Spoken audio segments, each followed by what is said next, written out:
places, so many parts, so many faces. We walk so many paths, and yet our way is one. With passion we can bring together all the possibilities. Whoa, oh, whoa, oh. Through the world of avoidees, we can find a better way for a brighter tomorrow. We can find a better way to excel, serve, and lead each day. We can find a better way to better the example with passion for the best. Better ways for a better day. Better ways for a better day. Better ways for better days. We can challenge the perspective and create a newer vision. We can change the tried and tested, fuel it with passion. Once you see the bigger picture, from the heights all things are clear. Over and beyond the obstacles, we'll create a better world. We can find a better way for a brighter tomorrow. We can find a better way to excel, serve, and lead each day. We can find a better way to better the example with passion for the best. Better ways for a better day.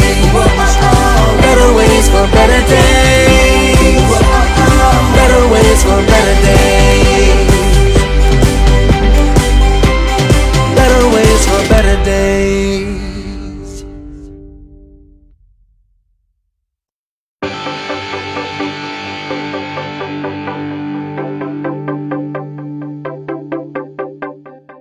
We come from so many places, so many parts, so many.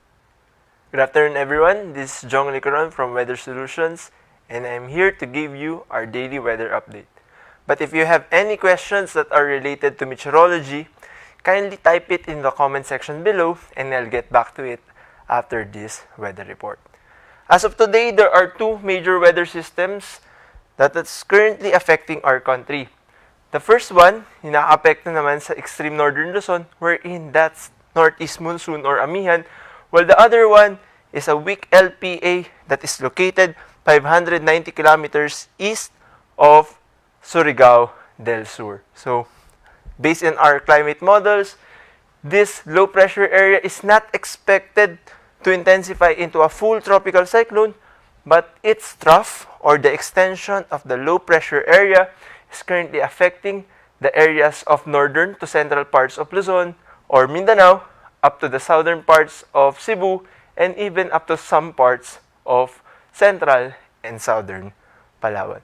For the northeast monsoon naman, ang naapektuhan nito ay ang Batanes Group of Islands, Babuyan Group of Islands, and up to the areas of northern Luzon. For tomorrow, what will happen naman is the northeast monsoon will continue to surge. So, lalakas yung northeast monsoon o yung amihan sa atin. So, ang epekto nito ay makaka-apekto na sa up to the areas of eastern Luzon, wherein mas tataas yung mga alon dito sa mga areas na yon. But if you're planning to do some surfing over the areas of Baler, Aurora, now's the time to do it. On the other hand naman, sa may Mindanao naman, mas lalo pang lalapit yung low pressure area natin, and it will still continue to bring rains, light to moderate rains up to the areas of northern parts of Mindanao, up to southern parts of Mindanao, even up to the central southern parts of Visayas, and again, up to the areas of Palawan. By Saturday, if you're already sick and tired dun sa weather natin na medyo mainit pa rin kahit sinabi ng amihan, luckily, mas lalakas yung ating amihan or may surge tayo ng amihan na kung saan ito na ay aabot up to the areas of Bicol region or up to the areas of southern Luzon. So, inaasahan natin na mas giginhawa o mas lalamig ang ating mga temperature sa mga susunod na araw. Pero, kung kayo ay nakapunta naman or nakalocate sa areas ng Mindanao, inaasahan natin na malalakas ang mga pag-ulan dahil patuloy pa rin itong pinapaulan ng low pressure area na nasa in-expect natin dumaan dito pagdating ng Sabado. At pagdating naman ng Linggo, mas lalakas palalo ang ating amihan, ang northeast monsoon, na kung saan buong Luzon na ang maapektuhan nito at tatamaan na rin ito ang mga areas ng Palawan. At sa Mindanao naman, patuloy pa rin tayo makaka-experience na malakas na pag-ulan dahil sa low pressure area at tatamaan na rin ito ang area ng eastern and central up to the western parts of Visayas. So for the remaining parts of the day, tingnan naman natin kung ano mangyayari sa areas ng Luzon. Thunderstorms will be more prominent all over the areas of Luzon, especially for Metro Manila, dahil ito sa mga sobrang init na naranasan natin kapag umaga hanggang hapon. Ma-experience din ng mga thunderstorm over the areas of Tagaytay and Olongapo and up to the area of Baguio. Tingnan naman natin for Visayas, the areas of Legazpi and Tacloban, light rain showers lang in-expect natin. But for the areas of southern parts of Visayas, especially for the areas of Cebu and up to the Negros Oriental or Negros provinces, patuloy ang mga pag-uulan dahil ito sa trough o yung extension ng low pressure area that is located sa east ng Mindanao.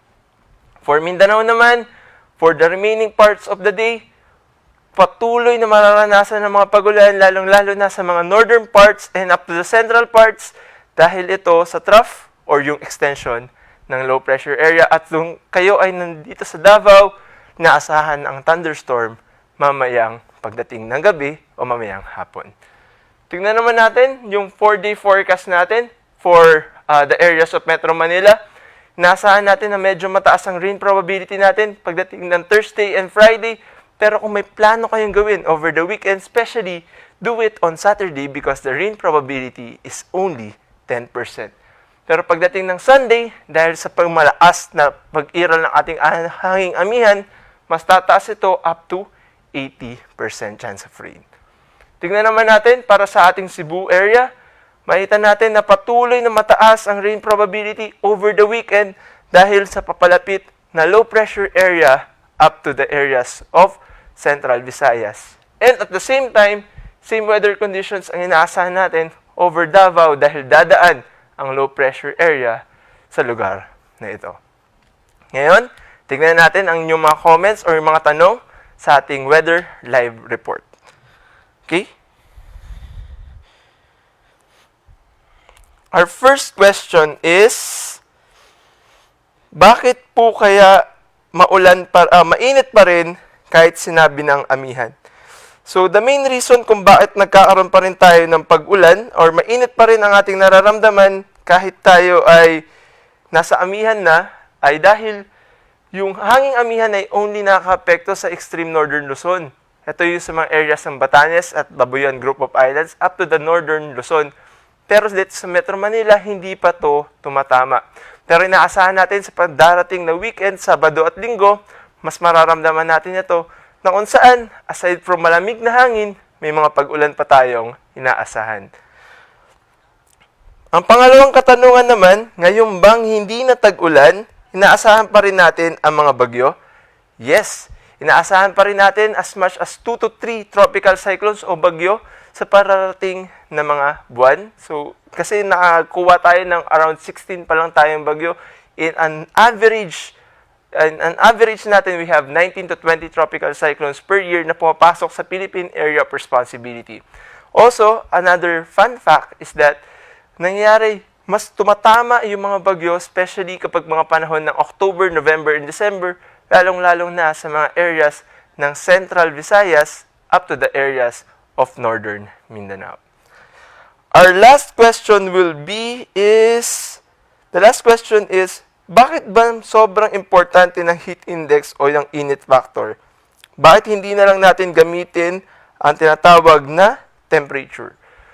Importanteng makuha natin ang init factor or heat index dahil ito ang nagbibigay sa atin ng kung ano talaga ang temperatura na nararamdaman ng ating katawan. Ang temperature o yung tinatawag nating nakikita natin sa mga thermometer and all, sinasabi lang nun yung ano ang temperature or yung nararanasan ng buong paligid. Pero yung sa ating katawan o yung heat index o init factor ay nagbibigay ng additional information na kung saan pwedeng tumaas ito up to the areas of 39 degrees Celsius. Na kung saan it already difficult na para makapagpawala ng pawis na kung saan magkakos na rin ng heat stroke or heat cramps na siyang kinamamatay ng mga Pilipino. I think this is the end of our live report for today. Wala naman ng ibang other questions. This is Jong Lequiron from Weather Solutions. Let us all be weather wiser. Faces, we walk so many paths, and yet our way is one. With passion we can bring together all the possibilities. Whoa, oh, whoa, oh. Through the world of avoidees, we can find a better way for brighter tomorrow. We can find a better way to excel, serve, and lead each day. We can find a better way to better the example with passion for the better.